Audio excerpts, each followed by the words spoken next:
Alright, গত ক্লাসে যেটা করেছিলাম সেটা খুবই একটা গুরুত্বপূর্ণ জিনিস, জেনারেল একটা ডিসকাশন। টু বডি প্রবলেম, যেখানে দুটো body they move under a mutual central force. তাদের মধ্যে যে মিউচুয়াল ফোর্সটা আছে সেই ফোর্সটা সেন্ট্রাল। তাহলে তার মানে সেই ফোর্সের line of action is the same as the line that connects the two particles. এই ধরনের ফোর্সের আওতায় যখন দুটো পার্টিকেল মুভ করে, তখন I can reduce the two body problem into two one body problems. One of the bodies would be the center of mass, as if all the mass of the system is concentrated there, moving freely. And the other body would be a relative particle of mass mu, moving in such a manner that as if the relative force that was acting between the two particles acts on that relative particle. এটা করেছি, তার মানে এটা আর কি, এটা কিন্তু important finding, it's important. এই যে একটা হচ্ছে centre of mass moves freely, এখানে ভি নাই। সেন্টার অফ ম্যাস মুভ এমন ভাবে করছে মনে হচ্ছে যে ওখানে একটা পার্টিকেল আছে, যেটা ম্যাস হচ্ছে ক্যাপিটাল এম। ক্যাপিটাল এম হচ্ছে total mass of the system, M1 plus M2। আর 1 এবং 2 এর মধ্যে যে রিলেটিভ কোঅর্ডিনেট আর, সেটার করসপন্ডিং ওয়েভ ফাংশন বের করতে গেলে আমি আরেকটা ফিকটিশিয়াস পার্টিকেল চিন্তা করব মিউ, যেটা mass is mu, mu is called the reduce mass. সেই পার্টিকেলটাকে আমি বলতে পারি যে রিলেটিভ পার্টিকেল, ফিকটিশিয়াস। সেটা মুভ করছে, সেটার উপরে ফোর্স আছে, সেটার উপরে ফোর্স আছে, সেই ফোর্সের পোটেনশিয়ালটা কি? সেই ফোর্সের পোটেনশিয়ালটা V, same V as the force between the two particles. Particle 1 এবং 2 এর মধ্যে যে ফোর্স ছিল, ফোর্সের যে পোটেনশিয়াল ছিল, সে একই পোটেনশিয়াল এখানে।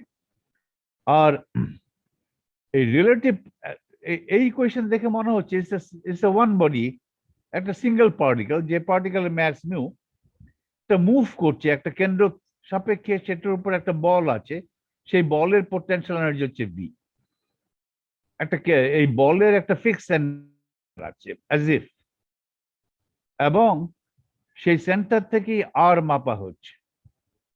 তাহলে আমি যদি সাইটা পেয়ে যাই, এই আরটা is nothing but actually R1 minus R2, দুটো যে অরিজিনাল দুটো পার্টিকেলের মধ্যে যে রিলেটিভ ভেক্টর, সেটাই আর। দুটো পার্টিকেলের রিলেটিভ ভেক্টরটাই হচ্ছে এই ফিকটিশিয়াস পার্টিকেলের radius vector from a fixed origin, fixed centre. এবং সেই ফিক্সড সেন্টার থেকে একটা অ্যাজ ইফ একটা ফোর্স উৎপন্ন হয়ে এই রিলেটিভ পার্টিকেলের উপরে কার্যকরী হয়েছে। সেই ফোর্সের potential energy V depends only upon the distance of the relative particle from the center of force. সেই মোশনের এনার্জি হচ্ছে E প্রাইম। এই E প্রাইম হচ্ছে centre of mass energy, centre of mass ফ্রেমে হাইড্রোজেন অ্যাটমের এনার্জি। আর hydrogen atom as a whole move করতে পারে, হাইড্রোজেন অ্যাটমের সেন্টার অফ ম্যাসও মুভ করতে পারে। সেই মুভমেন্টটা কিন্তু আমি ল্যাবরেটরি ফ্রেমে বসে দেখব। সেন্টার ম্যাস ফ্রেমে আমি সেন্টার ম্যাসের মুভমেন্ট দেখব না। সুতরাং in the centre of mass frame R, capital R is zero and constant. Capital R যদি কনস্ট্যান্ট হয়, তাহলে ফাই ইজ এ কনস্ট্যান্ট। তাহলে wave function in the centre of mass frame depends only upon the relative coordinate আর, সেটা সাই। সেটা এই equation থেকে বের করতে হবে। এবং ইন্টারনাল মোশন অথবা সেন্টার অফ ম্যাস ফ্রেমে মোশন অথবা motion about the centre of mass, সেই মোশন এনার্জি প্রাইম। ই প্রাইমটাকে বলা হয় সেন্টার ম্যাস ফ্রেমে ওই দুটো পার্টিকেলের এনার্জি। পার্টিকেল ধরো হাইড্রোজেন হয়েছে, হাইড্রোজেন অ্যাটমের এনার্জি সেন্টার, এটাই আমি চাই, এটাকেই বলে ইন্টারনাল এনার্জি। ওকে। আর যদি একটা হাইড্রোজেন অ্যাটম ল্যাবরেটরির সাপেক্ষে চুপচাপ বসে থাকে, তাহলে ল্যাবরেটরি ফ্রেম আর সেন্টার অফ ম্যাস ফ্রেম এক, কারণ সেন্টার অফ ম্যাসের কোনো মোশন নাই in terms of in the laboratory frame. তো আমি যেহেতু সেন্টার ম্যাস ফ্রেমে এই টু বডি সিস্টেমের এনার্জি কত সেটাই জানতে চাই। টু বডি সিস্টেমটা তুমি হাইড্রোজেনের সঙ্গে চিন্তা করো, হাইড্রোজেন চিন্তা করো, হাইড্রোজেনের ভেতরের এনার্জি জানতে, ভেতরের এনার্জি মানে হচ্ছে সেন্টার ম্যাসের সাপেক্ষে হাইড্রোজেনের যে দুটো পার্টিকেল আছে সেই দুটো পার্টিকেল যে মোশন হবে, সেই মোশনটা, সেই রিলেটিভ মোশনের কারণে যে এনার্জি, সেটা সেন্ট্রাল ম্যাস ফ্রেম এনার্জি অথবা ইন্টারনাল এনার্জি। ওকে, আর এগুলো বলবে আর কি। ল্যাবরেটরি আর একটা মোশন তুমি দেখবে, পুরো হাইড্রোজেন অ্যাটমটা মুভ করে যাচ্ছে, পুরো হাইড্রোজেন অ্যাটমের সেন্ট্রাল ম্যাস মুভ করে যাচ্ছে, যেতেই পারে, কারণ hydrogen atom can have a translational motion. খেয়াল রাখো, পুরো সেন্ট্রাল ম্যাস যদি মুভ করে সেটাকে বলে ট্রান্সলেশনাল মোশন। সেই মোশনের জন্য একটা এনার্জি আছে, সেটাকে বলছি ইসিএম। সেই মোশনটা তুমি একমাত্র ল্যাবরেটরিতেই দেখবে। সেন্ট্রাল ম্যাস ফ্রেমে সেন্ট্রাল ম্যাসের কোনো মোশন নেই, তার মানে ক্যাপিটাল জিরো থাকে এবং কনস্ট্যান্ট থাকে। অবশ্য ল্যাবরেটরি ফ্রেমেও সেন্ট্রাল ম্যাসে না থাকতে পারে, তখন ল্যাবরেটরি ফ্রেম এবং সেন্ট্রাল ম্যাস ফ্রেম একই। ওকে, সেন্ট্রাল ম্যাস ফ্রেমে যদি কোনো সেন্ট্রাল ম্যাস ফ্রেমে মোশন পাবেই না, ল্যাবরেটরি ফ্রেমে মোশন থাকতে পারে, নাও পারে সেন্ট্রাল ম্যাসের। ল্যাবরেটরি ফ্রেমে যদি মোশন না থাকে তখন আমি বলবো R equal to constant, R equal to some finite vector and constant. আর সেন্ট্রাল ম্যাস ফ্রেমে কখনো মোশন দেখবে না। সেন্ট্রাল ম্যাস ফ্রেমে সবসময় আমি বলবো capital R equal to zero, constant. Lab ফ্রেমে বেশিরভাগ সময় ক্যাপিটাল আর চেঞ্জ করবে, তো আমার সেন্ট্রাল ম্যাসটা মুভ করবে। সেন্ট্রাল ম্যাস মুভ করলে একটা সেন্ট্রাল ম্যাস এনার্জি থাকবে ইসিএম। সেই সেন্ট্রাল ম্যাস এনার্জিটা বের করতে হবে। আমি যদি চিন্তা করি যে সেন্ট্রাল ম্যাস একটা পার্টিকেল বসে আছে যেটা ম্যাস ক্যাপিটাল এম, এবং সেটা যদি সেন্ট্রাল ম্যাস ফ্রেমে সেন্ট্রাল ম্যাসের মতো মুভমেন্ট করে, তাহলে সেই পার্টিকেলের এনার্জি কি কি কি হবে, সেটাই ইসিএম। আর পার্টিকেলের টোটাল এনার্জি হচ্ছে ECM plus E prime. Central ম্যাসের মোশন ল্যাবরেটরি ফ্রেমে পার্টিকেলের টোটাল এনার্জি হচ্ছে ECM plus E prime. Central mass মোশনের জন্য যে এনার্জি যোগ রিলেটিভ মোশনের জন্য যে এনার্জি। আর সেন্ট্রাল ম্যাস ফ্রেমে এটা শূন্য, ফাইটা কনস্ট্যান্ট, সাইটা কনস্ট্যান্ট নয়, রিলেটিভ মোশনের জন্য এনার্জি ই প্রাইম। এই ই প্রাইমটা আমি বের করব, এই ইকুয়েশন 10 সলভ করব। এখানে এম না মিউ, মিউ হচ্ছে রিলেটিভ ম্যাস, দুটো পার্টিকেলের relative mass 1 by mu equal to 1 by m1 plus 1 by m2। এই ইকুয়েশন সলভ করব। এখন থেকে আমি ই প্রাইম লিখবো না, ই লিখবো। ওকে, কিন্তু তোমাদের কনটেক্সটে বুঝতে হবে যে ইটা লিখছি সেটা হচ্ছে সেন্টার অফ ম্যাস ফ্রেমে এনার্জি, অথবা অন্য কথায় রিলেটিভ মোশনের জন্য এনার্জি। সেই এনার্জিটা বাউন্ড স্টেট যদি গঠন করে থাকে, যদি বাউন্ড স্টেট গঠন হয় দুটো পার্টিকেল হাইড্রোজেন অ্যাটম যেমন বাউন্ড স্টেট, তাহলে এই এনার্জিটা ডিসক্রিট হবে। আর দুটো পার্টিকেল যদি বাউন্ড স্টেট গঠন না করে তাহলে এই এনার্জিটা কন্টিনিউয়াসলি ভ্যারি করবে। ওকে, তাহলে আমি এইটাই করেছিলাম গত ক্লাসে। এখন এই ইকুয়েশন আমি সলভ করব for a single particle of mass mu, as if a relative motion can be obtained by assuming that I have a single particle of mass mu which is moving, এবং সেই single part moving under a central force with a fixed centre.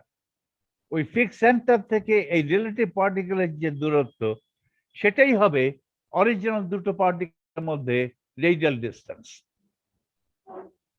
ওকে, এবং original দুটো পার্টিকেলের যে relative motion আছে সেটার জন্য যে wave function, সেটা হবে এই ফিকটিশিয়াস পার্টিকেলের ওয়েভ ফাংশন, যার সেটাই। এই ফিকটিশিয়াস পার্টিকেলের যে শর্ডিঙ্গার ইকুয়েশন, এটা কিন্তু একটা one body equation, as if a single particle mu is moving under a central force V with a fixed center. এই ফোর্সে একটা ফিক্সড সেন্টার আছে। এই আরটা হচ্ছে এই ফিকটিশিয়াস পার্টিকেল মিউ এর দূরত্ব ফ্রম দ্য ফিক্সড সেন্টার। এটা সলভ করব। এটা তো one dimension single particle Schrodinger equation in 3 dimensions, of course.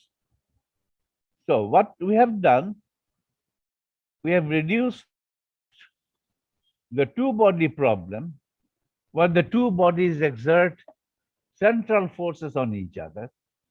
We have reduced that problem into one-body problem. It's a one-body problem, center of mass motion, plus it's a one-body problem.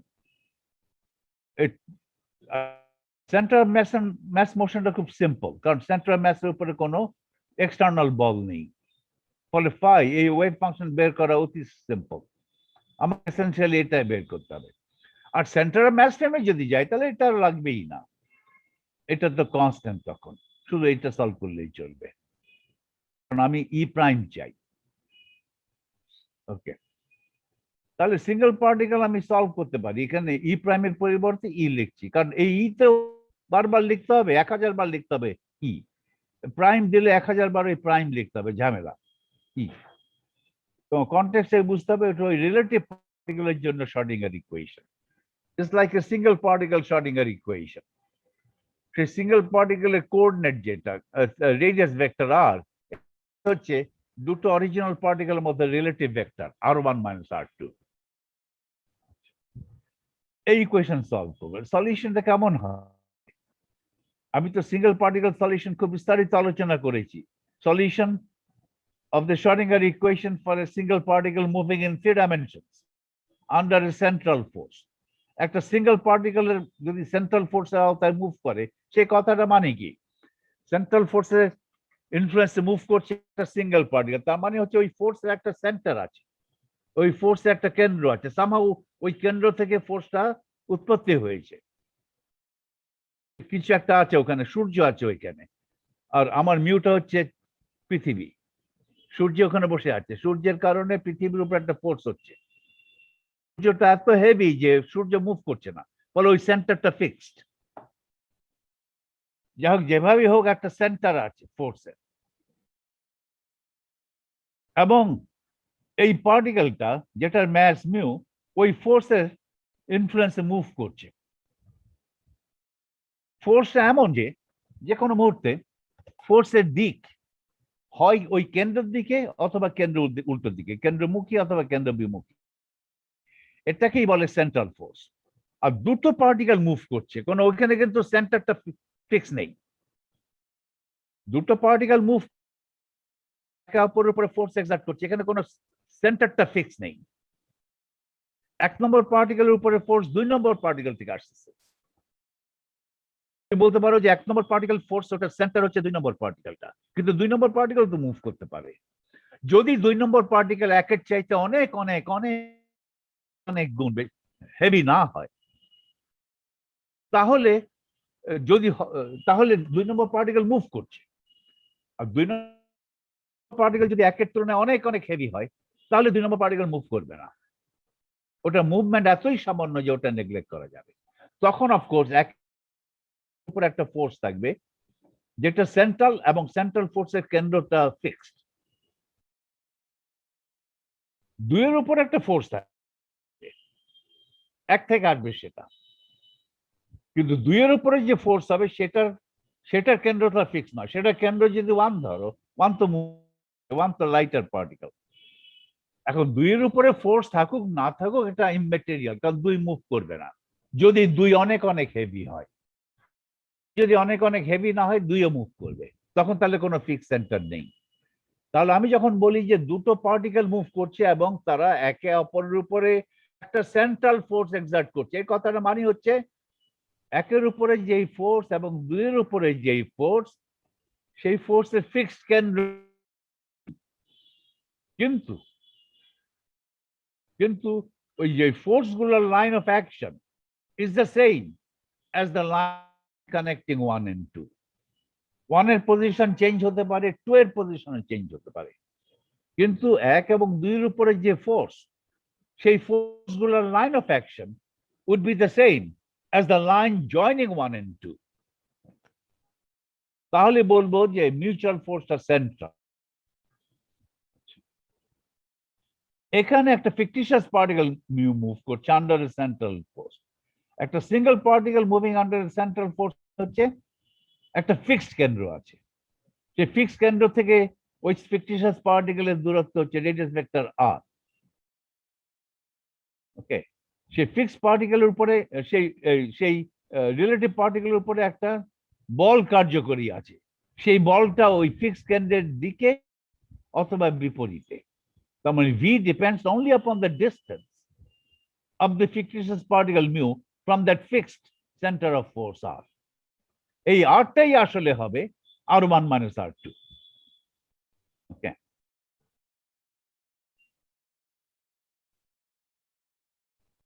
Alright.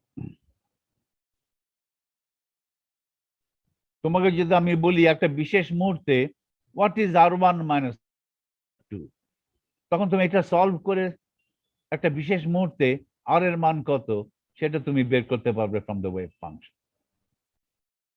ওকে, আর এর মান কোনো fix মান নাই, আর এর মান এত হওয়ার সম্ভাবনা কত সেটুকু তুমি জানবে। ওকে,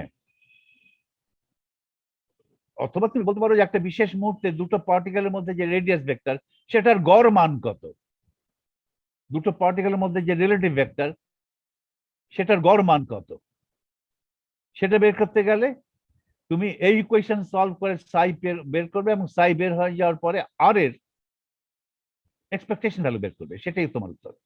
তার মানে এই ইকুয়েশন সলভ করে like a single one particle solve করে তুমি ওই পার্টিকেলের রিলেটিভ মোশন সম্বন্ধে সবকিছু বলতে পারবে। ওই রিলেটিভ মোশনের জন্য এনার্জি কত, এই এনার্জি গুলো ডিসক্রিট না কন্টিনিউয়াস বের করতে পারবে।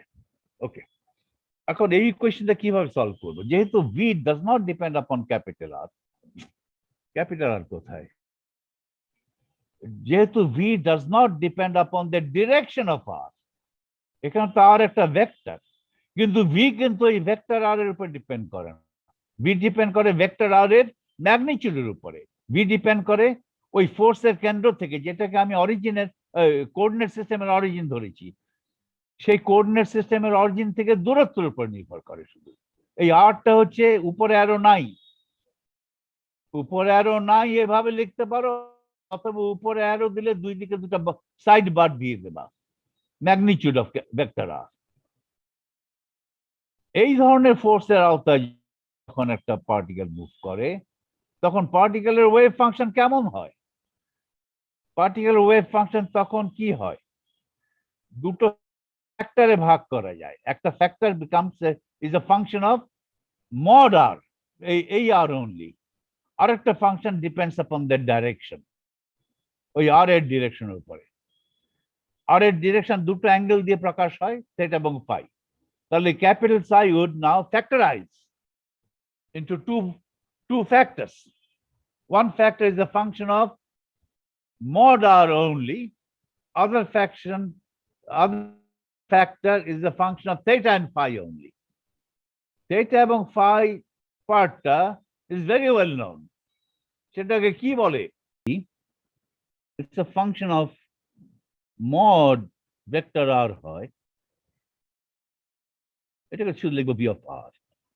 এটা যদি হয়, এটা সিঙ্গেল পার্টিকেল শ্রোডিঙ্গার ইকুয়েশন, তাহলে psi of capital R এভাবে যায়, a function of modulus of R times a function of theta phi। এই ফাংশন অফ theta phi কে আবার এইভাবে লেখা যায়, a function of theta a function of phi, এভাবে লেখা যায়। এটা একটা নাম আছে, it's an angular part, ঠিক আছে, অ্যাঙ্গেল ফাংশন, যেমন এটাই হবে। এটার নাম হচ্ছে স্ফেরিক্যাল হারমোনিক্স। স্ফেরিক্যাল হারমোনিক্স আবার দুইটা ভাগ, দুটো factor, a function of theta। এই ফাংশন অফ থিটার একটা নাম আছে, আলাদা নাম। এই ফাংশন অফ ফাই এর কোনো আলাদা নাম নাই, এটা এক্সপোনেনশিয়াল ফাংশন। এটা কি ফাংশন? Function of theta. এটা হচ্ছে এইরকম একটা ফাংশন, PLM থিটা। এটা অ্যাসোসিয়েটেড লেজেন্ডার পলিনোমিয়াল। যে কোনো এল এর জন্য এম এর মান হবে -l প্লাস 1 করে এক এক করে বৃদ্ধি করে l। Okay, PLM is called associated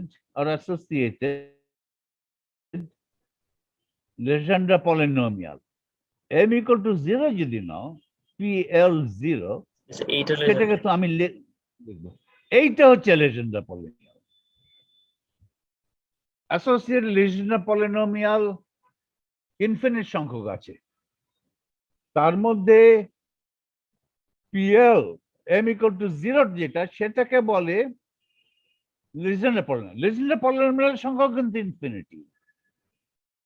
এল এর মান তো 0, 1, 2, 3 আপ টু ইনফিনিটি। আর প্রতিটা এল এর জন্য এম এর 2+1 সংখ্যক মান থাকে। এম এর মান প্রতিটা এল এর জন্য এম এর মান হবে -l থেকে শুরু করে পর্যন্ত ইন স্টেপস অফ 1। এইগুলো অ্যাটলিস্ট নামগুলো মনে রাখতে হবে, এগুলো বললে চলবে না।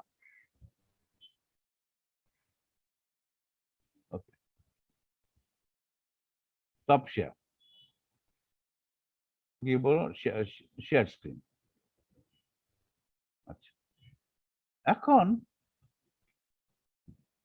এই সাইডটাকে লেখা যাবে ক্যাপিটাল আর টাইমস ওয়াই।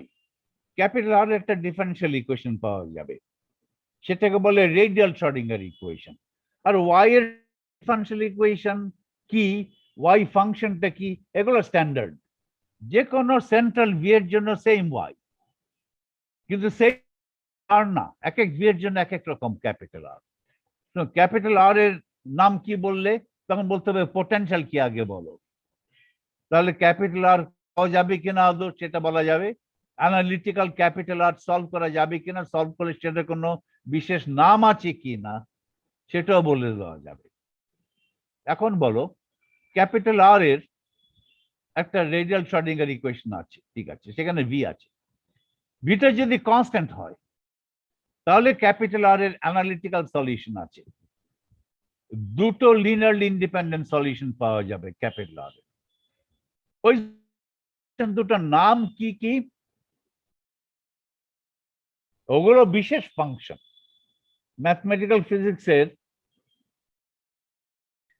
গাণিতিক পদার্থবিদ্যার বিশেষ ফাংশন, ওগুলোর বিশেষ নাম আছে। They are functions of R, they have definite names. V যখন কনস্ট্যান্ট, ওই কনস্ট্যান্টের মান 0 হতে পারে। V যখন কনস্ট্যান্ট, তখন রেডিয়াল শ্রোডিঙ্গার ইকুয়েশন যেটা হবে, এই সাইড যে রেডিয়াল পার্ট আছে, রেডিয়াল পার্টের ক্যাপিটাল আর এর এক্সাক্ট সলিউশন করা যায়। সেই সলিউশন দুটো লিনিয়ারলি ইন্ডিপেন্ডেন্ট সলিউশন পাওয়া যাবে, কারণ সেকেন্ড অর্ডার ডিফারেন্সিয়াল ইকুয়েশন। সেই সলিউশন দুটোর নাম কি কি হতে পারে বলো? সবগুলো সলিউশনের নাম আছে, মানে যেগুলো আমরা ব্যবহার করি সেগুলোর নাম। Bessel function, spherical Bessel function, spherical Bessel or spherical Neumann, and spherical Neumann function, অথবা spherical Bessel function একটা বিশেষ কম্বিনেশন নিয়ে দুই রকম জেএল প্লাস আইএনএল করে একটা কম্বিনেশন নাও, জেএল মাইনাস আইএনএল করে আরেকটা কম্বিনেশন নাও। এটাকে একটাকে বলে spherical Bessel function of the first, কি বলে, Henckell function of the first kind, আরেকটা বলে Henckell function of second kind. একটা, সেগুলো সব রিলেটেড টু ইচ আদার, তার নাম আছে। আমরা এইখানে সলভ করব ভি ইকুয়াল টু কনস্ট্যান্ট দিয়ে না, ভি হবে সামথিং কনস্ট্যান্ট ওভার আর, ইনভার্স স্কয়ার না, v would be inversely proportional to r, সেটারও একটা নাম থাকবে ক্যাপিটাল আর এর। আমরা অনেক দিন পরে যখন সলিউশন শেষ করে যে ক্যাপিটাল আর এর যে অ্যানালিটিক্যাল সলিউশন পাবো, সেটা একটা নাম আছে, সেটা অনেক আগেই একটা গণিতবিদ করে রেখেছে। এই হাইড্রোজেন অ্যাটম আবিষ্কারের আগেই কোয়ান্টাম মেকানিক্স আবিষ্কারের আগে সেই সলিউশন ম্যাথমেটিক্যাল সলিউশন করা হয়ে গেছে। সুতরাং এটা পরে আমরা শুধু ব্যবহার করি, আর কিছু না। যাই হোক, যাবে ওটার নাম কি?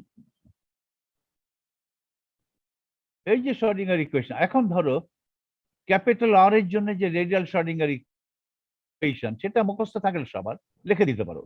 তোমাকে আর ডিরাইভ করতে হবে না, কিছুই ডিরাইভ করতে হবে না। এগুলো সব ডেরিভেশন করে 50 পাতার আমরা পড়ে আসছি এর আগের লেকচারটাই। ওকে, সেটা আবার এখানে নতুন করে ডিরাইভ করার কিছু নাই। তারপরে কিছু করব, একটু ডেরিভেশন করব, রেডিয়াল ইকুয়েশনটা কিভাবে পাবে। ওকে, 1/r² হোল মাল্টিপ্লাইড বাই আরো দুটো differential operator. One operator involves derivative with respect to theta. এই যে বারবার ঘুরিয়ে ফেলে বলছি, এটা চোখের সামনে রাখছি অনেকক্ষণ, রেখে দিয়ে চুপচাপ বসে থাকলে তো বোর্ড হবে। এই জন্য একটু কথা বলে তোমাদের মনটাকে এখানে রাখা, আর কিছু না। এটা একটা ডিফারেন্সিয়াল অপারেটর ইনভলভিং থিটা, দুটো ডেরিভেটিভ আছে। এটা আরেকটা ডিফারেন্সিয়াল অপারেটর ইনভলভিং, এটা একটা differential operator involving arc. 1/sin theta partial d by d theta of sin theta partial d by d. It's একটা operator. If del square acts on some function f, এই f টা এখানে বসাতে হবে। তারপরে by sin square theta d2 by d phi square। এই যে ব্র্যাকেটের ভিতরে যে অপারেটর আছে, এটা angular operator, derivative operator in terms of angle. এটার সঙ্গে খুবই রিলেশন আছে এল স্কয়ার অপারেটর। এল কি? হোয়াট ইজ এল? এল কি? এল একটা ফিজিক্যাল কোয়ান্টিটি, একটা পার্টিকেলের ফিজিক্যাল কোয়ান্টিটি এল।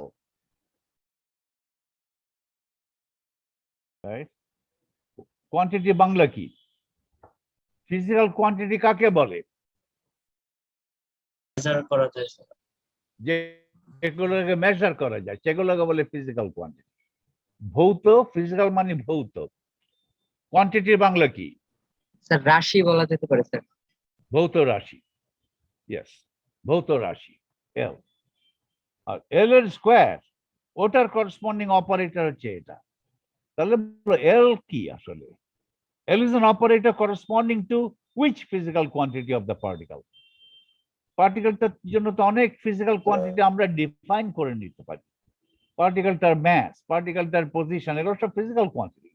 পার্টিকেলটার মোমেন্টাম, পার্টিকেলটার এনার্জি, পার্টিকেলটার angular momentum, particle spin, orbital angular momentum, পার্টিকেলটার ইন্ট্রিনসিক অ্যাঙ্গেল, এগুলো সব ফিজিক্যাল কোয়ান্টিটি। এলটা হচ্ছে অরবিটাল অ্যাঙ্গুলার মোমেন্টাম, এবং এল স্কোয়ারের ফিজিক্যাল অপারেটর হচ্ছে এইগুলো। তাহলে এটা কিন্তু এই যে এই যে থার্ড ব্র্যাকেটের ভিতরে যে অপারেটরটা, এটা কিন্তু এই ডেল স্কোয়ারের অংশটা, এইটাই। এই থার্ড ব্র্যাকেটের যে অপারেটরটা আছে এইখানে, এখানে একটা মাইনাস এইচ স্কয়ার জুড়ে দিলেই এল স্কয়ার হবে। এখানে অবশ্যই একটা 1/r² আছে, এখানে 1/r² লাগবে, কারণ ডেল স্কোয়ার তো হচ্ছে derivative with respect to the coordinates. তাহলে ডেল স্কোয়ারের ইউনিট হচ্ছে 1/m², আর ডাইমেনশন হচ্ছে 1/length²। তাহলে এখানে r² লাগবে, কারণ থিটার তো কোনো ডাইমেনশন নাই। তাহলে এই ডেল স্কোয়ারকে লেখা যাবে এইরূপ 1/r² d by dr r² d by dr minus, এইটা কি? তাহলে এই থার্ড ব্র্যাকেটের অপারেটর কি? মাইনাস, এই অপারেটর হচ্ছে এই থার্ড ব্র্যাকেটের ভেতরে যে অপারেটর আছে, সেই অপারেটরটা হলো operator L square minus operator L square divide by h²। এই মাইনাস h² বাঁ দিকে নিয়ে আসো। তাহলে থার্ড ব্র্যাকেট যেটা আছে, এখানে যে থার্ড ব্র্যাকেটের ভেতরে যে অপারেটর, সেটা হচ্ছে L square minus L square by h²। আর আগে থেকে এখানে ছিল, তাহলে minus L square h² r²। এটা হচ্ছে ডেল স্কয়ার। এগুলো তো একটু ফ্যামিলিয়ার হতে, এগুলো মুখস্থ না করলেও চলে, কিন্তু ফ্যামিলিয়ার হতে হবে। এটা যখন আগে করেছিলাম তখনও একই কথা বলেছিলাম তোমাদেরকে। কিভাবে ফ্যামিলিয়ার হবে, তরিকাটা কি, এটা আবার যে বাসায় তোমার খাতায় লিখতে হবে। খাতায় লিখলে একটু ফ্যামিলিয়ার হবে, তা ভুলে যাবে তারপর, ঠিক আছে? এগুলো কেউ মুখস্থ রাখে না। তো এল স্কোয়ার কি, এটা তো মুখস্থ করি নাই স্যার, এটা বললে চলবে না। এইচ কি, এটা তো মুখস্থ করি নাই স্যার, এটা বললাম না, মুখস্থ করার ব্যাপার না ওগুলা। ডেল স্কোয়ার কি, এটা পড়ি নাই স্যার, এটা বলা যাবে না, পড়ি নাই মানে এগুলো তো ক্লাস 1 থেকে ক্লাস কি বলে 12 থেকে পড়ে আসতেছে, 12 না বললো 13 থেকে পড়তেছে। এখন এইটা এটা ডেল স্কোয়ার প্রকাশ হলো in terms of the angular moment, square of the angular momentum operator, orbital angular momentum operator সাপেক্ষে। আর এখানে এটা আর একটা ডেরিভেটিভ অপারেটর, এল স্কয়ার কিন্তু একটা derivative operator, derivative with respect to theta and phi. Theta phi derivative গুলো is proportional to L square operator, এখানে L square. এখন এই ফার্স্ট টার্মটা, এটাকে একটু অন্যভাবে লেখা যায়।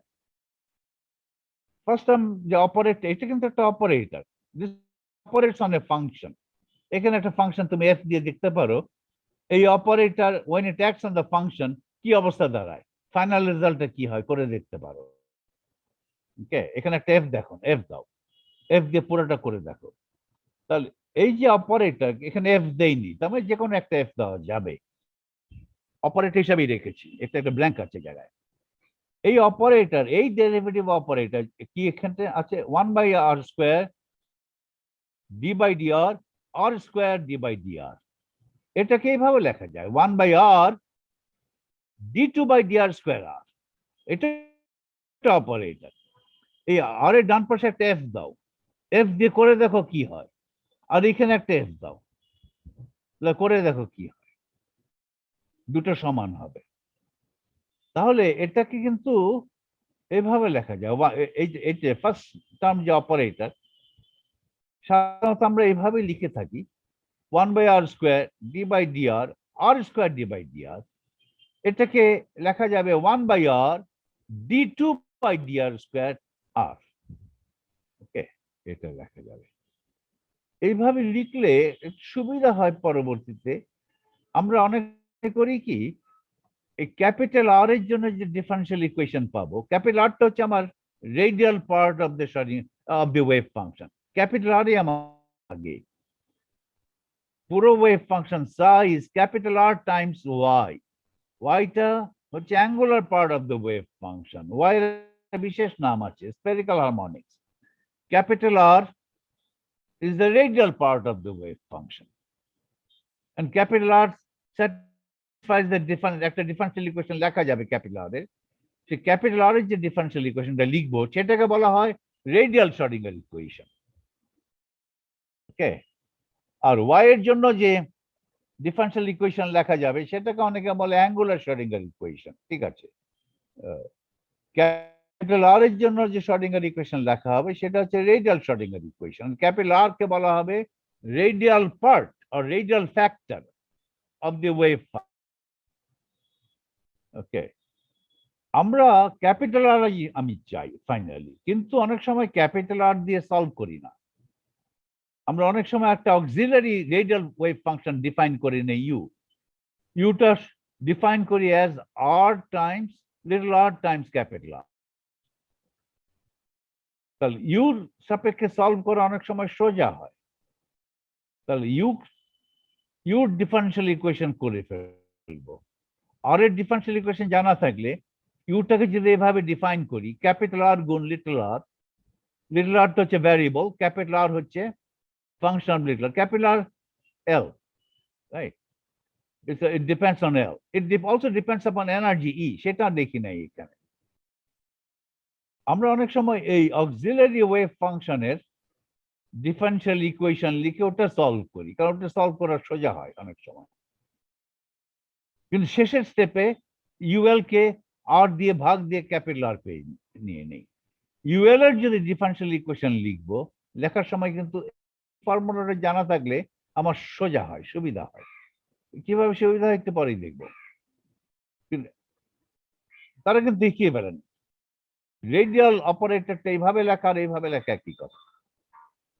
ওকে, এই রিলেশনটা, এই যে equivalency of the two operators on the left hand side and right hand side, this relation will be useful when you want to write the differential equation for UL of R from the radial equation, from the radial money, from the differential equation satisfied by capital R. The full wave function is then, পুরো wave function এভাবে লেখা যায়, psi depends upon E, L এবং M, তিনটা quantum number উপর depend. E is the energy, এর যদি একটা ফর্মুলা থাকে, সেই ফর্মুলায় যদি একটা কোয়ান্টাম নাম্বার থাকে, ধরো n, তাহলে পুরো ই না লিখে সেই n ও লিখতে পারতাম, তাই ডিপেন্ডস আপন n। আপাতত পুরো ই লিখি, এখন আর কোনো ফর্মুলা আমি আবিষ্কার করি নাই ই এর। তাই depends upon what the energy is, angular মোমেন্টামের কোয়ান্টাম নাম্বার কত এবং m কত। mটাকে বলা হয় প্রজেকশন কোয়ান্টাম নাম্বার অথবা বলে ম্যাগনেটিক কোয়ান্টাম নাম্বার। কেন ম্যাগনেটিক বলে তোমাদের কি জানা আছে? ম্যাগনেটিক কোয়ান্টাম নাম্বার, ম্যাগনেট কোথায় আসলো এখানে? Magnetic quantum number. তোমরা অনেকে অ্যাটমিক ফিজিক্স করেছো নিশ্চয়ই, কোথায় ছিল? আচ্ছা, এখন তাহলে পুরো ওয়েভ ফাংশন এভাবে লিখছি, তাই it's a function of R theta phi. এটাকে দুটো ভাগ করলাম, একটা হচ্ছে রেডিয়াল ভাগ, একটা অ্যাঙ্গুলার ভাগ। রেডিয়াল ভাগ ডিপেন্ডস আপন ই এন্ড এল, এইটা লিখি না অনেক সময়, শুধু লিখি ডিপেন্ডস অন এল, কারণ এল ডিপেন্ডেন্স অনেক সময় আমাদের এমফাসাইজ করতে হয়। R depends upon energy, of course energy কি হবে সেটার উপর নির্ভর করে, কারণ রেডিয়াল শর্ডিংয়ের ইকুয়েশনে তো আর এনার্জি আছে, ই আছে, এলও আছে, তাহলে depends on E and L. আর and y depends on L and M only, সেটা পাই। এই আরটাকে লেখা হবে ইউ ডিভাইড বাই আর, ছোট হাতের আর। এই ইউটাকে বলা হয় auxiliary radial function, capital R হচ্ছে রেডিয়াল ওয়েভ ফাংশন। ইউটা রেডিয়াল ওয়েভ ফাংশন নয়, ইউ আর একটা ফাংশন, অক্সিলারি ফাংশন। সেই অক্সিলারি ফাংশনকে আর দিয়ে ভাগ দিলেই রেডিয়াল ফাংশন হবে। তাহলে ইউতে আনলেন কেন? ওই ম্যাথমেটিশিয়ানে করে দেখেছি, ইউতে আনলে ইকুয়েশনটা আর এর সাপেক্ষে না লিখে ইউর সাপেক্ষে লিখলে কোনো কোনো ক্ষেত্রে সলিউশন করার সোজা, সেইটাই, আর কোনো কারণ নাই, এটা একমাত্র কারণ। কোন কোন ক্ষেত্রে ইউর সাপেক্ষে সলিউশন করার সোজা সেটাও আমাদের মোটামুটি জানা আছে, করতে গেলে ইউর সাপেক্ষে করলেই ভালো। এল ওয়েভও কিন্তু এস ওয়েভ ছাড়াও সলিউশন যখন করতে চাই তাহলে ইউর সাপেক্ষে করাই ভালো। আমরা যেটা করতে যাচ্ছি হাইড্রোজেন অ্যাটম, যেখানে পোটেনশিয়ালটা প্রপোর্শনাল টু 1/r, সেখানে কিন্তু ইউর সাপেক্ষে করলেই ভালো হয়। আপনি কিভাবে বুঝলেন? হবে বুঝি নাই আগে থেকে, করতে করতে মনে হলো যে ইউর সাপেক্ষে করলে ভালো হবে। আমার আগে ম্যাথমেটিশিয়ানরা করে করেছে, তারা ইউর সলিউশন করেছে। আর চাইলে ইউকে আর দিয়ে, ছোট হাতের আর দিয়ে ভাগ দিয়ে দাও, অসুবিধা কোথায়? অ্যাকচুয়াল ডিফারেন্সিয়াল ইকুয়েশন সলিউশন ইউ সুবিধা হয়। কেন সুবিধা অত শত বুঝি না, বইতে আছে। সুবিধা আছে বলেই বড় বড় ম্যাথমেটিশিয়ানরা ইউর সাপেক্ষে সলিউশন করেছে। বুঝতে চাইলে তোমাকে সময় দিয়ে পড়তে হবে বইটা, শুধু বইটা থেকে কোট করতে চাইলে আর তা বোঝা হবে না। ওকে, এইভাবে লিখবো। এটা স্ফেরিক্যাল হারমোনিক্স, এটা একটা বিশেষ প্রপার্টি আছে। Spherical harmonics are eigenfunction of the square of the angular momentum operator and the operator corresponding to the z component of angular momentum. দুটো অপারেটরের আইগেন ফাংশন y/n, এই কথাটা মনে রাখতে হবে। এবং আইগেন ভ্যালু কি সেটা তোমাকে মনে রাখতে হবে, এটা ভোলা যাবে না। এটা পড়ি নাই স্যার, মুখস্থ করি না, ওটা মুখস্থের কথা না। প্রমাণ করতে তো বলি না যে প্রমাণ করে যে এটা হয়। এই রেজাল্টটা মনে রাখতে হবে এবং আইগেন ভ্যালুর ফর্মুলা মনে রাখতে হবে। y/n is an eigenfunction of the operator L square. With eigen value ছোট হাতের এল, এই ছোট হাতের এল হচ্ছে এই এল, এটা কোয়ান্টাম নাম্বার। ছোট হাতের এল গুণ ছোট হাতের এল প্লাস ওয়ান এইচ কাট, এটা হচ্ছে eigen value. L square operating on the eigen function gives you the eigenvalue times the function. Eigenvalue L square এর eigenvalue ফর্মুলা কি, এই ফর্মুলা মুখস্থ রাখতে হবে। এটা ভোলার ফর্মুলা না, সারা জীবন মনে রাখতে হবে যদি ফিজিক্সে থাকতে চাও। ভুলে গেছি স্যার, একটা বই দেখে বলবো স্যার, এটা নাই স্যার, অনেক আগে, এটা বলা চলবে না। এই ফর্মুলা তোমাকে মনে রাখতে হবে, এল ইন্টার প্লাস ওয়ান এইচ কাট। এটা এর জন্য এটা একটা ডাল ভাত ফর্মুলা, এটা বহুল প্রচার ব্যবহৃত একটা ফর্মুলা। এই ছোট হাতের এলটাকে বলে কোয়ান্টাম নাম্বার। কার quantum number? It's quantum number for the square of the angular momentum. Square of the angular মোমেন্টামের আইগেন ভ্যালু কত, সেই আইগেন ভ্যালুটা প্রকাশ করার জন্য ছোট হাতের এল দিয়ে প্রকাশ করেছি। ছোট হাতের এল গুণ ছোট হাতের L plus one H cut square. H cut লাগবে কারণ অ্যাঙ্গুলার মোমেন্টামের ডাইমেনশন হচ্ছে এইচ কাট, আর এল স্কোয়ার ডাইমেনশন হবে এইচ কাট স্কোয়ার। কত H cut square? In terms of H cut square করতে হবে। কত গুণ এইচ কাট স্কোয়ার? গুণিতক হচ্ছে এল ইন্টু ছোট হাতে এল প্লাস ওয়ান। এই ছোট হাতে এলটাকে বলে quantum number. Orbital quantum number কার কোয়ান্টাম নাম্বার? অরবিটাল অ্যাঙ্গুলার মোমেন্টামের স্কোয়ারের যে আইগেন ভ্যালু আছে, তার মানে square of the angular momentum, সেই মানগুলো ডিসক্রিট, কারণ সেই স্কোয়ার অফ দি অ্যাঙ্গুলার মোমেন্টামের আইগেন ভ্যালু হচ্ছে এই ফর্মুলা। এই স্টেটমেন্টটা বলা যাবে না। এইটা এইখানে যদি বলা নেই YLM, এটা আরেকটা কোয়ান্টাম নাম্বার আছে M. YLM is also a simultaneous eigenfunction of the operator LZ. তাহলে LZ YLM equal to একটা কনস্ট্যান্ট টাইমস YLM। সেই কনস্ট্যান্টটা কত? MH cut. LZ YLM equal to MH cut times YLM. So YLM is also an eigenfunction of the operator LZ with eigenvalue MH cut. M আরেকটা quantum number. M হচ্ছে LZ, L এর projection, Z projection, Z component, right? এমটাকে অনেক বলে projection quantum number, এটা Z component, Z quantum number, অথবা magnetic quantum number. Magnetic quantum number কেন সেটা জানতে হলে একটু, এটা আমি বলবো না কারণ এটা বলতে গেলে আইগো অনেক মেইন আলোচনা থেকে অনেক দূরে যেতে হবে। ম্যাগনেটিক কোয়ান্টাম নাম্বার কারণ তুমি যখন একটা ইলেকট্রনকে, ধরো হাইড্রোজেন অ্যাটমের ইলেকট্রনটাকেই একটা এক্সটার্নাল ম্যাগনেটিক ফিল্ডের মধ্যে ফেলো, তখন হাইড্রোজেন অ্যাটমের এনার্জিটা পরিবর্তন হয়ে যাবে, পোটেনশিয়াল এনার্জি পরিবর্তন হবে। একটা তো আছে ওই যে ইলেকট্রনটা হাইড্রোজেন অ্যাটমের ভেতরে ইলেকট্রনটা প্রোটনের দিকে অ্যাট্রাক্টেড হয়, কুলম্ব ফোর্স। ওই ফোর্সের কারণে পোটেনশিয়াল এনার্জি কত সেটা আমার জানা আছে, -E²/r। ওটা তো আছেই।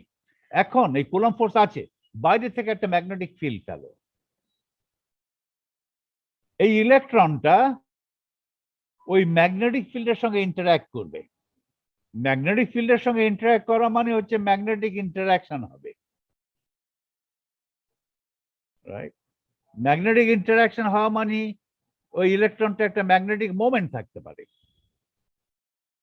একটা চার্জ পার্টিকেল যখন একটা অরবিটে ঘোরে, এই ঘূর্ণনের ফলে একটা কারেন্টের সৃষ্টি হয়।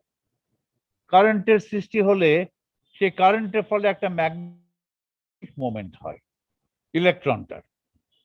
সেই ম্যাগনেটিক মোমেন্ট এবং ম্যাগনেটিক ফিল্ড ইন্টারঅ্যাক্ট করে ইলেকট্রনটার এনার্জি পাল্টে দেয়, আরেকটা পোটেনশিয়াল এনার্জি আসে, এটাকে বলে ম্যাগনেটিক বলে potential energy due to the interaction of the electron with the external magnetic field.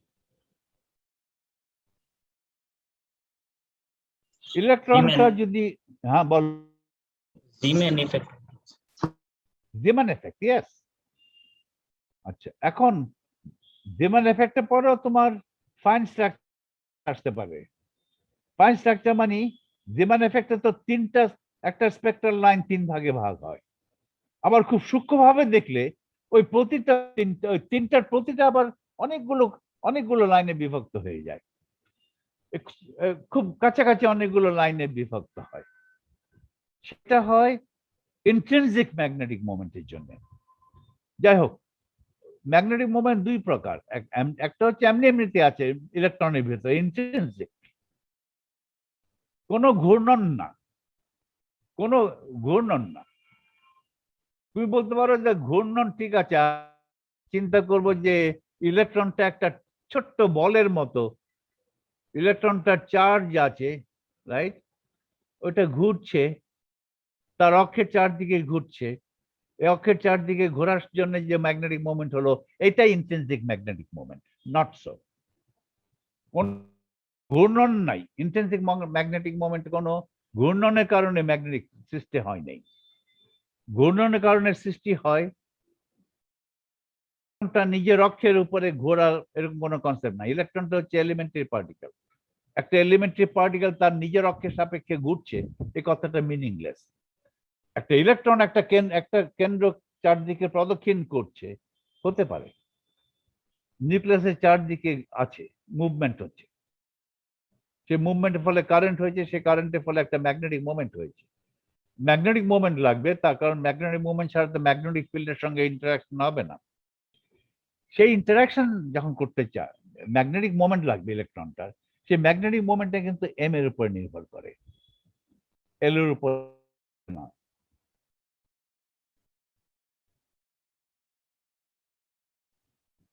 এল এর উপর নির্ভর করে, সেটা আবার এম এর উপরে নির্ভর, এটা এম এর উপর নির্ভর করে।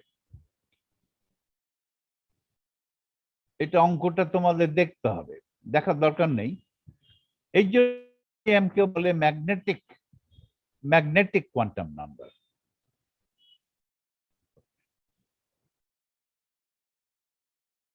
অরবিটাল অ্যাঙ্গুলার মোমেন্টামের কারণে যে এই orbital angular momentum component M,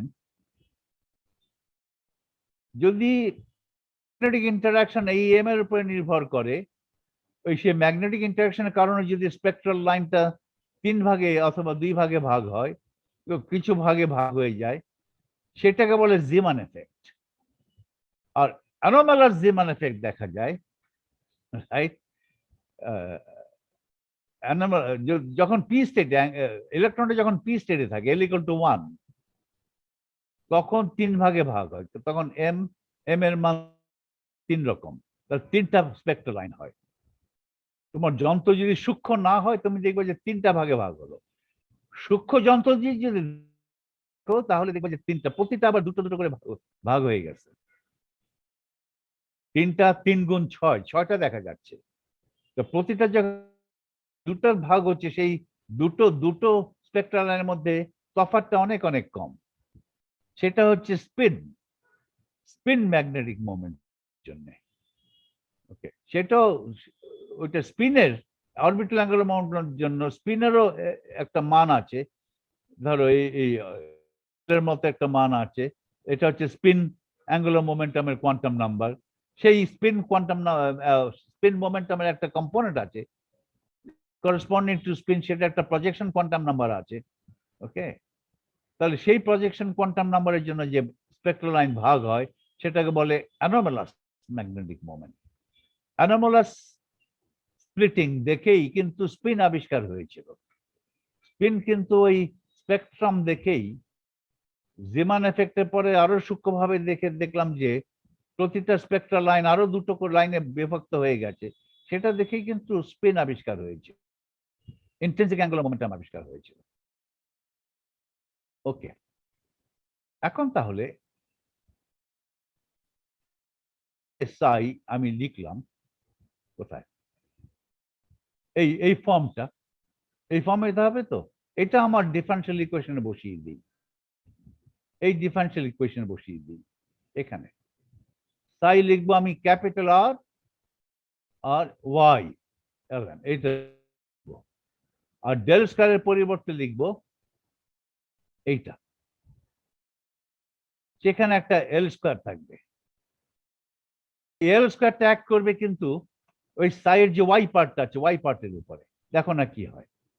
এই যেটা সাইটাকে প্রোডাক্ট হিসাবে লিখলাম, ফ্যাক্টর করে লিখলাম, ক্যাপিটাল আর এবং ওয়াই, এই দুটো ফ্যাক্টর লেখালো, এটা যদি এখানে বসিয়ে দাও, তাহলে এই ডেল স্কয়ারের যে অপারেটর আছে, একটা অপারেটর ডেল স্কয়ার, একটা অপারেটর আছে এল স্কয়ার, আরেকটা আছে ডেরিভেটিভ উইথ রেসপেক্ট টু আর। এই ডেরিভেটিভ উইথ রেসপেক্ট টু আর যেটা, সেটা অ্যাক্ট করবে ক্যাপিটাল আর এর উপরে, ওয়াই এর উপরে অ্যাক্ট করবে না। ওয়াইটাকে ইচ্ছা করলে এই অপারেটরের বাম পাশে লিখতে পারবে। আর ক্যাপিটাল এল স্কয়ার অ্যাক্ট করবে কিন্তু এল এম এর উপরে, ক্যাপিটাল আর এর উপরে না। ক্যাপিটাল আরটা ইচ্ছা করলে বাই নিয়ে আসতে পারবে। তাহলে এইভাবে করে দেখো, করে দেখেছে।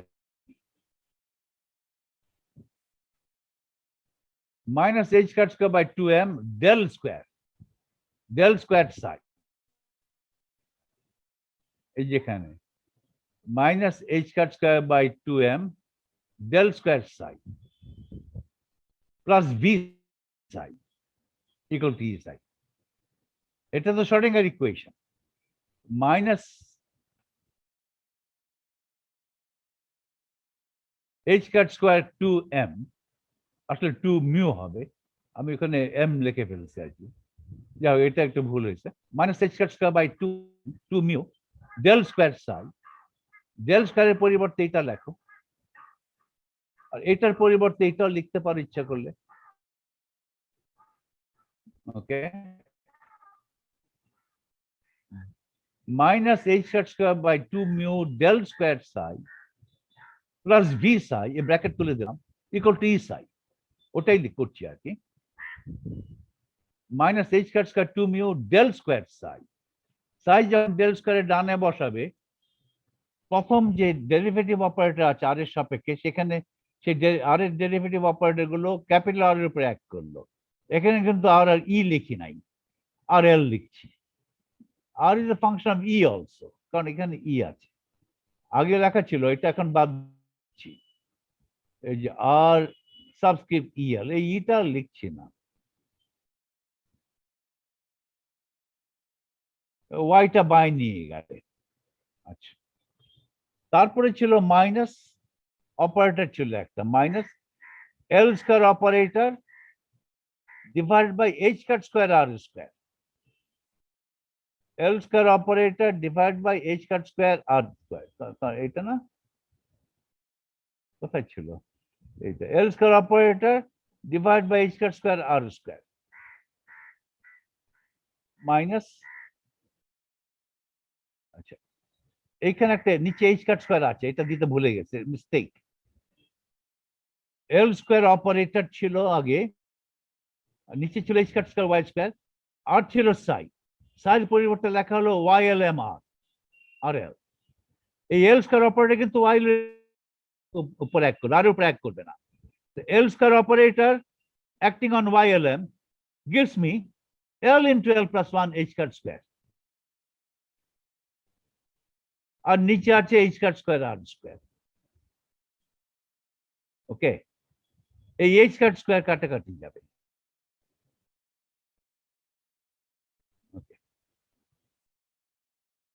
তারপর হলো V psi equal to E psi, psi লেখা হলো Y গুণ R। এখানে আমরা আর ইএল না লিখে আর এল লিখেছি, ঠিক আছে।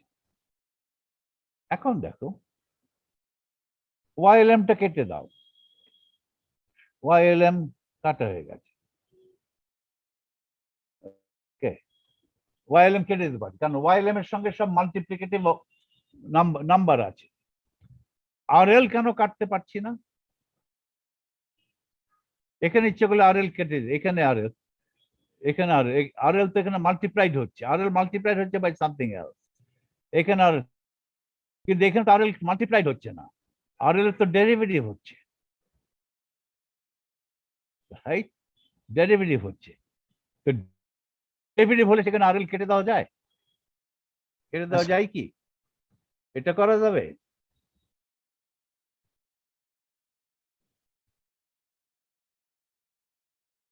দেখা যাক। আমার যদি একটা ইকুয়েশন থাকে 5 DRL dr,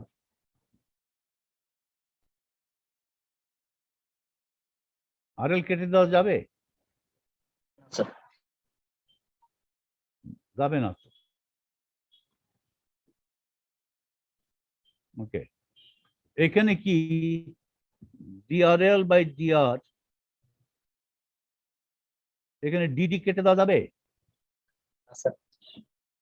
হুম, ডিডি কেটে দাও, তাহলে তাহলে RL বাই আর, এটা হলো? না স্যার। এটা তো হবে কেন? এটা আমি তো ডিডি কাটতেই পারি, উপরে দি নিচে দি। সুতরাং ওইখানে যেটা দেখছি, সাবস্টিটিউট করার পরে এটা হলো, ওই assume form of Sai Schrödinger equation substitute করে দিলাম, এটা পেলাম। এখন ওয়াইএলএম কেটে দিতে পারি, আরএল কাটা যাবে না, কারণ এখানে আরএল এর ডেরিভেটিভ আছে।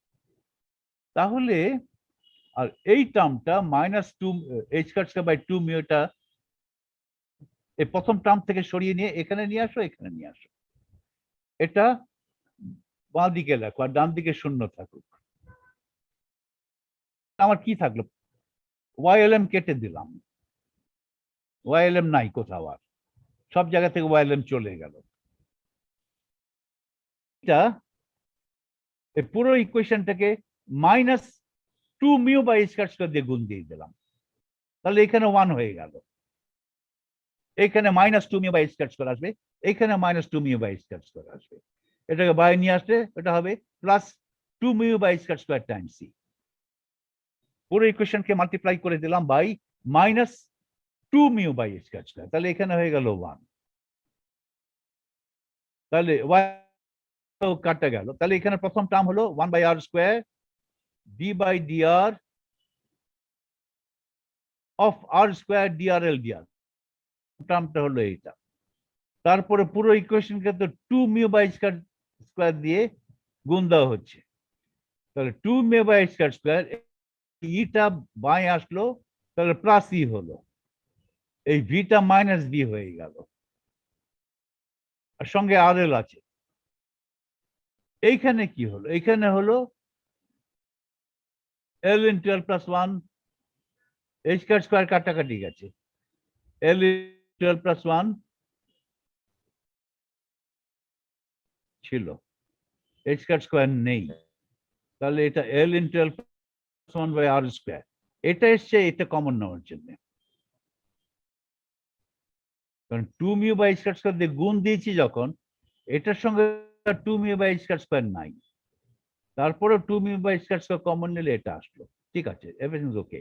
শুধু এখানে কারেকশন করে দেবে, এখানে স্কয়ার আছে, কাটাকাটি যাবে, এই হলো। এখন এটার পরিবর্তে এই রূপ লেখো, তাহলে 1 by R d2 by dr square R RL equal 2 mu by square E minus BR, এইটা এটাকে বলে সেন্ট্রিফিউগাল টার্ম। এখন এই আরটা গুণ দিয়ে এখানে নিয়ে আসো, তাহলে ছোট আর গুণ আরএল হচ্ছে ওটা ইউ, আর এখানে আর আর ওটা ইউ, তাহলে ইন টার্মস অফ ইউ কি হলো? d2ul by dr square 2 mu by square a bracket R ul, এটাই হচ্ছে differential equation, radial differential equation for the auxiliary function ul, আর this is the radial Schrodinger equation,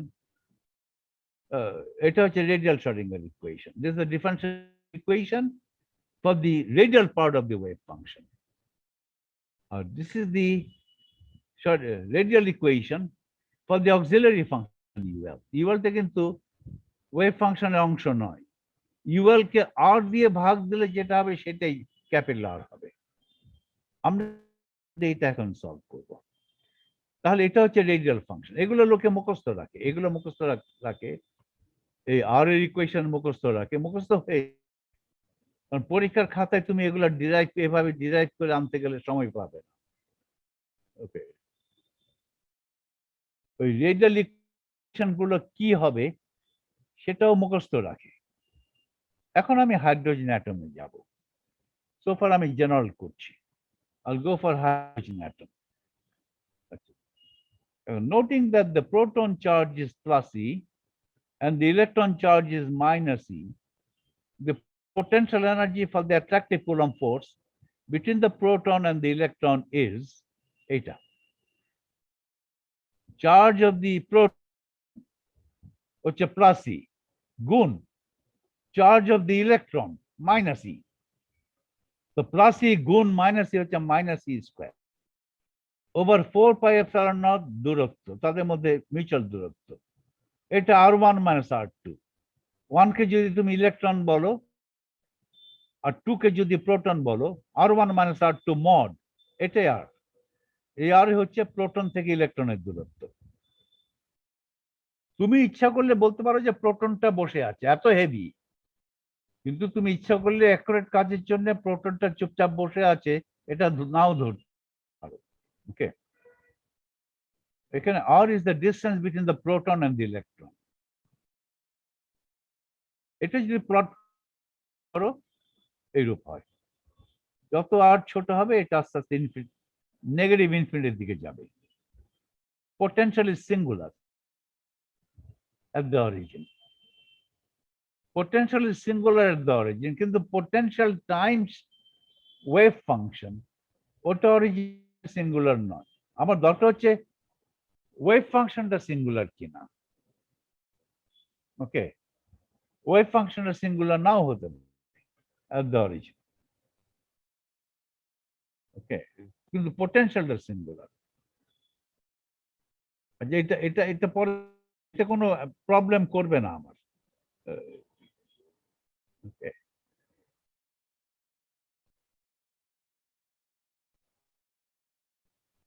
আমার wave ফাংশনটা তো square integrable রাখতে হবে ফর বাউন্ড স্টেট।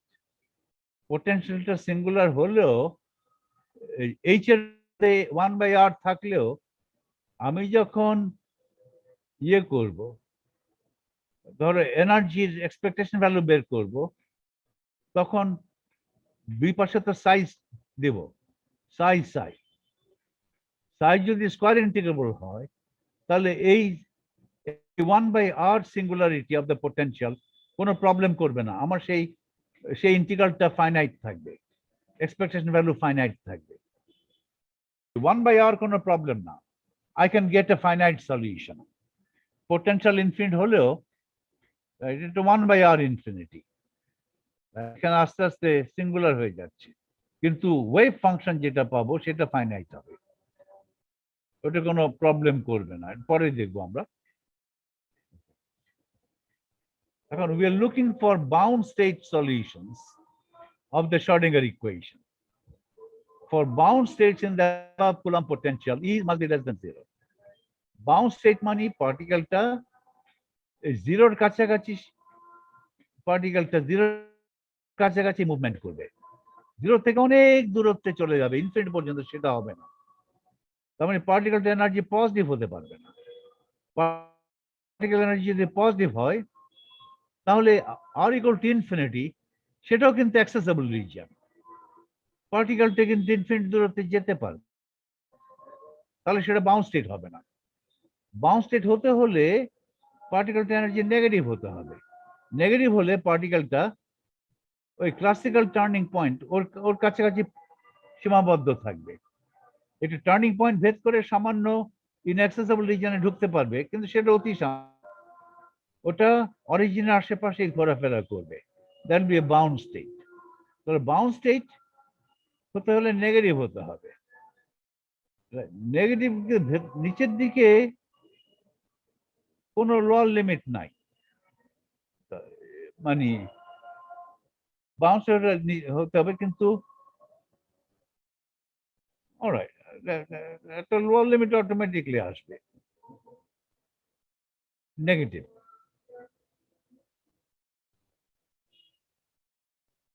নেগেটিভ হলেই bound state হবে। We are looking for bound state solutions of the Schrodinger equation. For bound states in the above Coulomb potential, E must be less than 0. So we write E equal to minus mod E. The radial equation for ULR is then equation 7. ওই radial equation এখন আমি লিখতে পারবো এইভাবে, এইটা। এখানে E এর পরিবর্তে শুধু লিখবো মাইনাস মড E, E আর কোথাও নেই। তাহলে রেডিয়াল ইকুয়েশন আমি লিখবো d2UL, এটা অক্সিলারি ফাংশনের জন্য radial equation. d2UL dr 2 equal to plus 2m by h cut square 2 mu by h cut square minus mod E, এখানে E ছিল, plus E square over pi epsilon naught, এখানে ছিল minus b minus v, আবার v হচ্ছে minus E square over 4 pi epsilon naught, ওই দুটো minus plus হলো। আর এখানে হলো minus L into plus 1 h cut square by 2 mu r square। এই যেখানে h cut square by 2 mu আসছে, তার কারণ আমি 2 mu by h cut square common নিয়েছি, ফলে এখানে h cut square by 2 mu আসছে। ওকে, আগে কিন্তু এখানে h cut square ছিল না, 2 mu by h cut square দিয়ে গুণ দিয়েছি, তো তারপর সেটা কমন নিয়েছি। এটা হলো গুণ দেওয়ার ফলে কিন্তু এখানে ওই 2 mu h cut square গুণ এখানে আসে নাই, এখানে এসছে, এখানে এসছে, তারপরে কমন নেওয়ার ফলে এখানে 2 mu by h cut square এখানে উল্টো করে এসছে। এখন let us define a positive parameter kappa as, এই দেখো 2 mu mod E by cut square, ওটার স্কয়ার রুট, ওটার পজিটিভ স্কয়ার রুট। এটা তো একটা দেখো স্কয়ার রুটের ভেতরে তো একটা positive quantity, 2 mu negative E, এখানে ছিল E ছিল E নেগেটিভ, তাহলে negative E positive, negative E হচ্ছে mod E, তাহলে 2 mu negative E by h cut, এখানে ভুল হয়েছে, h cut square, এখানে h cut square, 2 mu negative E by h cut squared, E negative, negative E positive, negative E হচ্ছে mod E, তাহলে kappa একটা positive quantity, এখানে h cut square, এই যে h cut square আছে। So I define a positive quantity kappa, এটা square root of positive square root of 2 mu mod E by h cut square, ওটা kappa.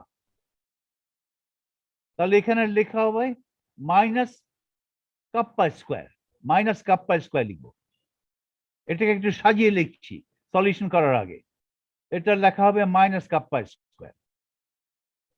the parameter kappa, এটা kappa, kappa লেখাটাই parameter দেওয়াটাই ভুল হয়েছে, এটা kappa এবং কে এত কাছাকাছি যে একটু পরেই কাপ্পা কে হয়ে যাবে। কে ছোট হাতের কে হবে না বড় হাতের কে, কখনো ছোট হাতের কে হয়ে যাবে, কখনো বড় হাতের কে হয়ে যাবে। তো একটু পরেই দেখা যাবে যে 3 রকমের লেটারিং দেখা যাচ্ছে, একটা কাপ্পা, একটা হাতের কে, একটা বড় হাতের কে, 3 রকম জিনিসে একই আসলে। এই কাপ্পা দিয়ে এই প্রবলেমটা হয়। আমি আরেকটা ভাবে ডিফাইন করতে পারি, কাপ্পা না বলে আমি ইটা বলতে পারতাম, ইটা, তাহলে কে এবং ইটা এত ভিন্ন যে ইটা লেখার সময় কে হয়ে যাবে সেটার কখনো হবে না, তবে ইটা লিখতে গিয়ে এন হয়ে যেতে পারে। The parameter kappa has the dimensions of inverse length, এটা ডাইমেনশন হচ্ছে ইনভার্স লেন্থ।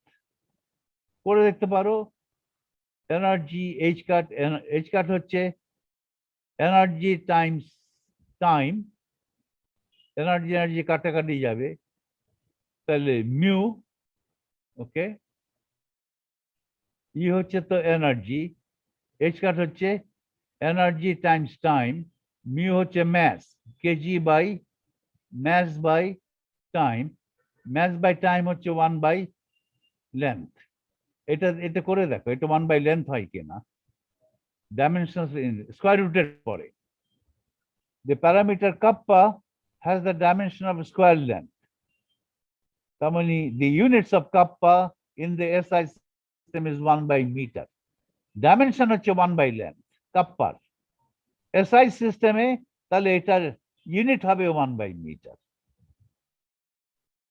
তাহলে আমার রেডিয়াল শ্রোডিঙ্গার ইকুয়েশন কি দাঁড়ায়? এটাকে আমি রেডিয়াল শ্রোডিঙ্গার ইকুয়েশন বলবো, একটু ভুল করেই বলবো। Radial equation for the auxiliary wave function বলতে ঝামেলা লাগে।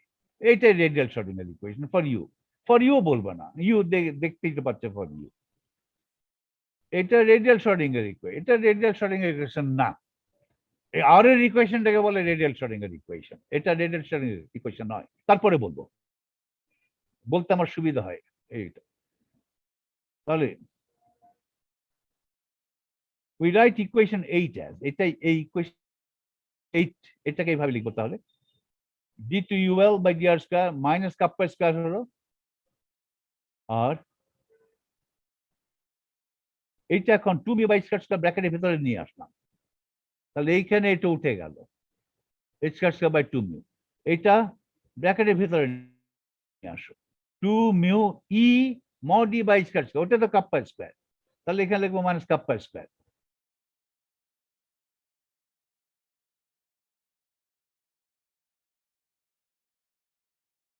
আর এখানে কি লিখবো 2 মিউ বাই স্কয়ার স্কয়ার ভিতরে আসবে, আর এই 2 এখানে কাটাকাটি হবে 2 পাই এপসাইলন নট r, আর একটা নিচে স্কয়ার স্কয়ার আসবে। তাহলে 2 মিউ বাই স্কয়ার স্কয়ারের দ্বিতীয় টার্মে এসে যখন হিট করবে তখন এটা হবে mu E divided by 2 pi epsilon h square square r, ওইভাবে আসবে। এইখানে মাইনাস এটা উঠে যাবে, h square square by 2 mu উঠে যাবে, কারণ 2 mu by h square square ভেতরে হলে 2 মিউ ক্যান্সেল হবে, h স্কয়ার স্কয়ার ক্যান্সেল হবে। তাহলে লেখা গেল এইভাবে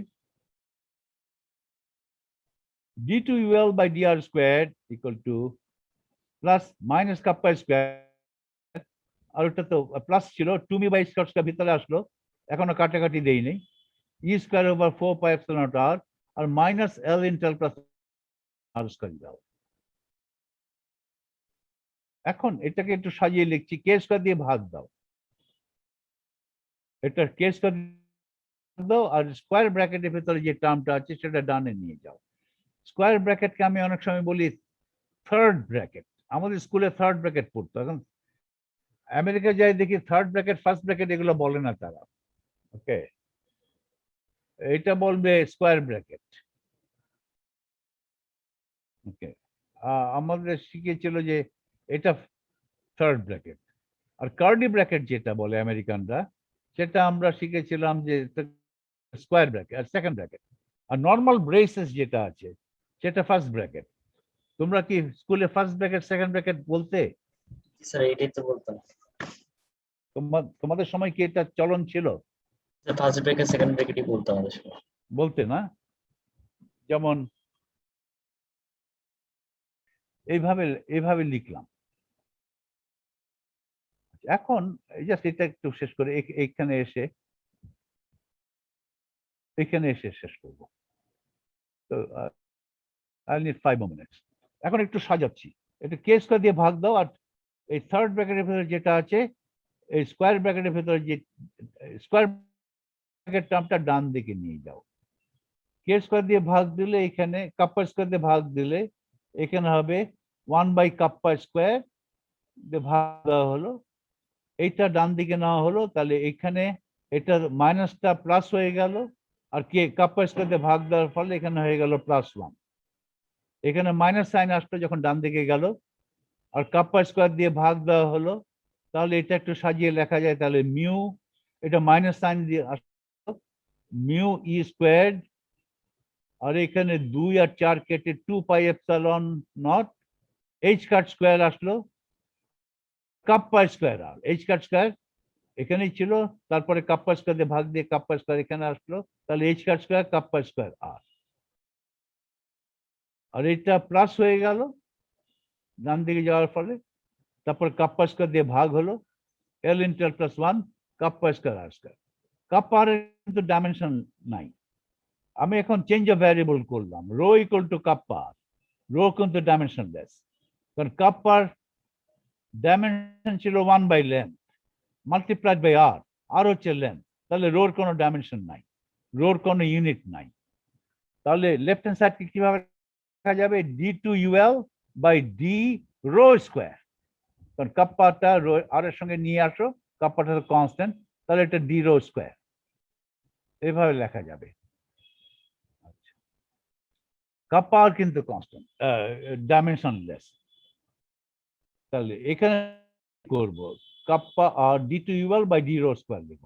এইখানে কি করব? এখানে তো 1, এখানে দেখো কাপ্পা স্কোয়ার আছে আর আছে, আচ্ছা কাপ্পা স্কোয়ার লেখো কাপ্পা গুণ কাপ্পা, একটা কাপ্পা আর এর সঙ্গে নাও, কাপ্পা আর ওটা তো রো, আরেকটা কাপ্পা এখানে এটার সঙ্গে থেকে গেল, এই কনস্ট্যান্ট সঙ্গে থেকে গেল, আরেকটা কাপ্পা থেকে গেল mu E square 2 pi epsilon not H square kappa গুণ কাপ্পা আর, এই কাপ্পা আর হলো রো,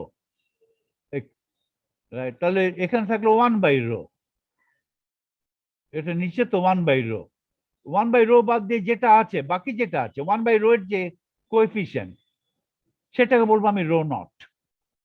নট কত? রো নট হবে মিউ ই স্কোয়ার, এখানে তো হলো কাপ্পা আর হলো রো, তাহলে এখানে 1 বাই রো, 1 বাই রো আলাদা করো, আর বাকি কি থাকলো? বাকি থাকলো mu E square 2 pi epsilon not H square kappa, ওটাকে রো নট।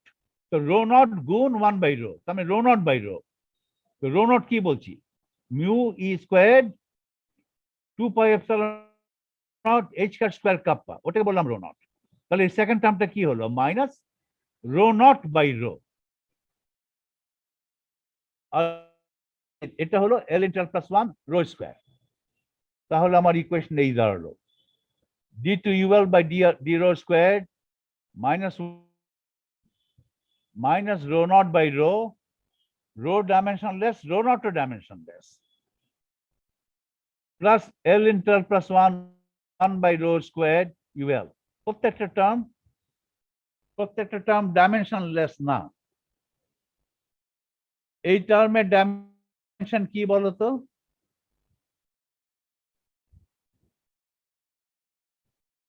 রো এর কোনো ডাইমেনশন নাই,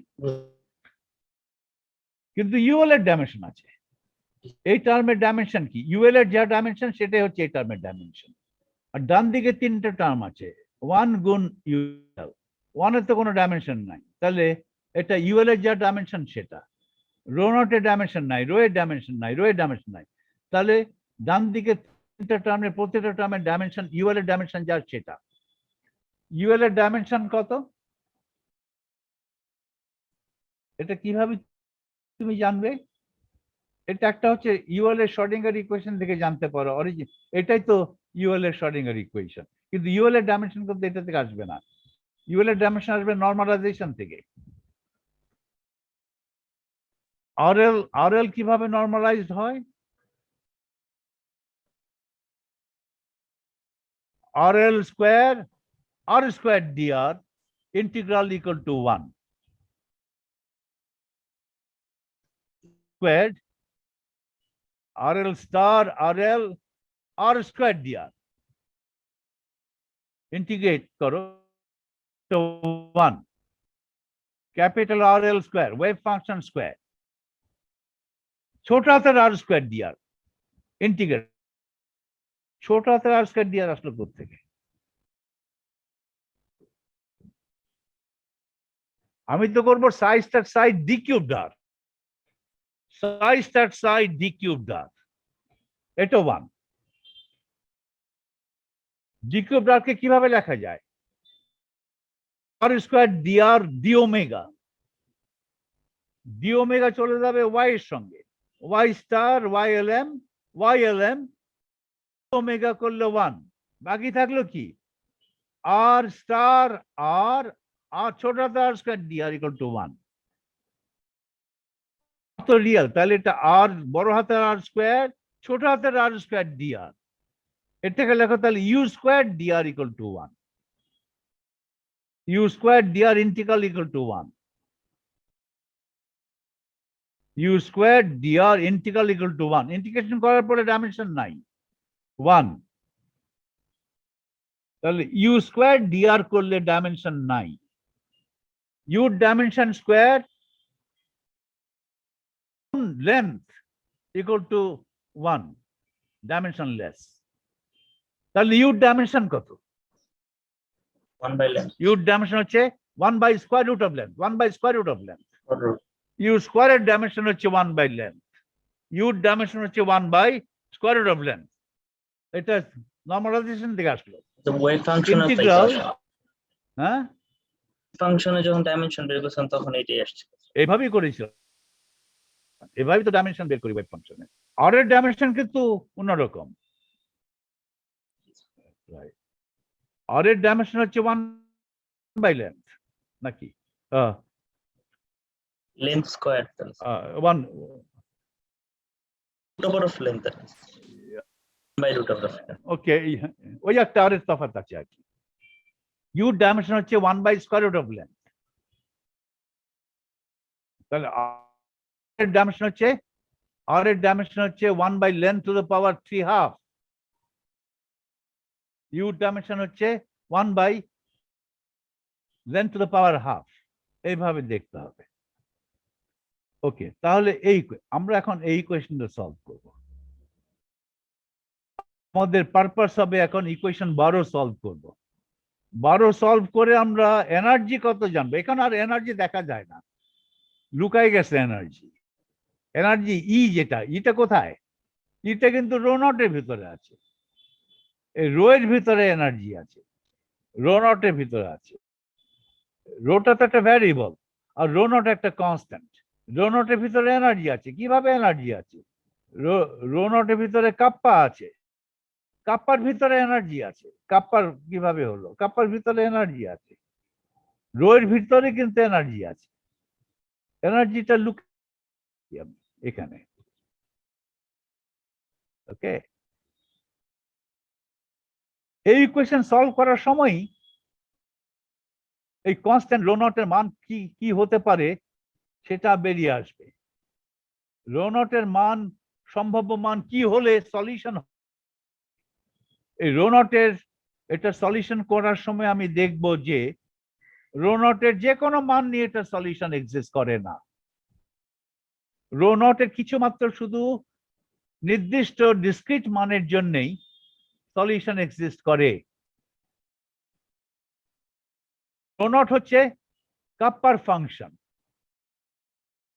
তাহলে কাপ্পার কিছু নির্দিষ্ট ডিসক্রিট মানের জন্যই সলিউশন এক্সিস্ট করে। কাপ্পা আবার এনার্জির ফাংশন, ফলে এনার্জির কিছু ডিসক্রিট মানের জন্যই ওকে সলিউশন এক্সিস্ট করে। আমি তো আইগেন ভ্যালু গুলো পেয়ে গেলাম, এইচ এর আইগেন ভ্যালু পেয়ে গেলাম।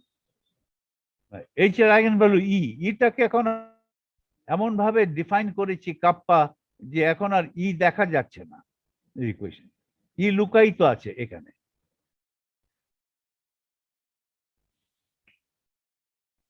এটাই সলভ করবে এখন আমি। UL is the equation is considered as a function of rho. UL can consider as a function of rho. Power can be considered as a function of rho also. কারণ rho এবং r হচ্ছে proportional to each other. ওকে, এইভাবে করব। তাহলে আমি এখানেই থামলাম আজকে।